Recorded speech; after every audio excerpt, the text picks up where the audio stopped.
कि हमले की जांच एनआईए द्वारा की जाएगी। रियासी में बस पर हुए हमले की जांच होनी है। एनआईए इस पूरे मामले की जांच करेगी।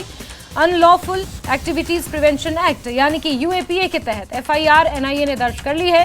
रियासी बस हमले में 9 लोगों की जान गई थी। गृह मंत्रालय ने मामले की जांच अब एनआईए को सौंपी है। 9 जून का ये वाकया जब घात लगाकर आतंकवादियों ने यात्रियों से भरी बस पर हमला किया था, जिसमें ड्राइवर को गोली लगी थी और फिर अनियंत्रित होकर ये बस खाई में गिर गई थी और कई लोग इसमें जख्मी हुए थे। 30 से ज्यादा लोग इसमें जख्मी हुए थे। 9 लोगों की जान चली गई थी और इस पूरे मामले में अब एनआईए इस पूरे मामले की जांच करेगी। यूएपीए के तहत एफआईआर दर्ज कर ली गई है। आगे की जांच एनआईए को गृह मंत्रालय ने सौंपी है। गौरतलब है बीते कल गृह मंत्रालय में एक महत्वपूर्ण बैठक हुई, जिसमें आईबी के चीफ सुरक्षा सलाहकार अजीत डोभाल, उपराज्यपाल मनोज सिन्हा, अर्धसैनिक बलों के तमाम अधिकारी, डीजी उस दौरान मौजूद थे। गृह मंत्रालय के अधिकारी उस बैठक में मौजूद थे और केंद्रीय गृह मंत्री अमित शाह ने इस बैठक की अध्यक्षता की थी। शंकर आनंद हमारे सहयोगी से खबर पर जुड़ गए हैं। शंकर, अभी तक जो खबर थी उसके मुताबिक एनआईए जांच में सहयोग की बात की जा रही थी, लेकिन अब पूर्णतः ये जांच एनआईए को सौंप दी गई है। यूएपीए के तहत एफआईआर दर्ज कर इस पूरे मामले की जांच की जानी है। शंकर, निश्चित रूप से देखिए, जिस तरह से ये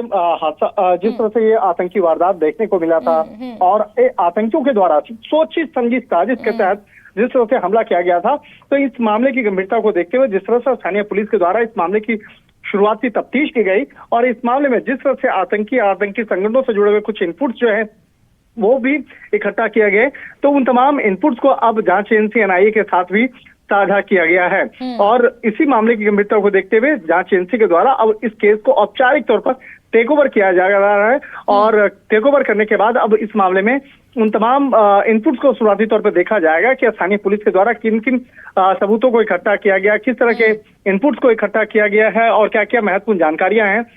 उसके बाद इस मामले में जब जांच एजेंसी एनआईए के द्वारा जब इस मामले में आगे की तफ्तीश की जाएगी, तो इस मामले में कई लोगों से पूछताछ की जा सकती है और उसके बाद उन आतंकी संगठनों से जुड़े हुए हर इनपुट को खंगाला जाएगा जो अब तक निकल के सामने आए हैं। तो कहा जा सकता है कि जांच एजेंसी, सेंट्रल जांच एजेंसी एनआईए के द्वारा जिस तरह से अब इस मामले में उनकी एंट्री हुई है, इस मामले में अब विस्तार से इन्वेस्टिगेशन किया जाएगा और इन्वेस्टिगेशन करने के बाद इस मामले में उचित कानूनी कार्रवाई एजेंसी के द्वारा की जाएगी।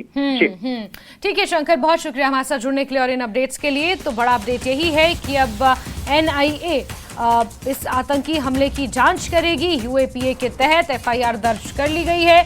तमाम इनपुट्स के आधार पर कुछ लोगों को पूछताछ के लिए भी शक के बिना पर लिया गया है हिरासत में और ये तमाम पहलुओं पर एनआईए अब जांच करेगी और इस पूरे आतंकी वारदात की तह तक पहुंचने की कोशिश की जाएगी।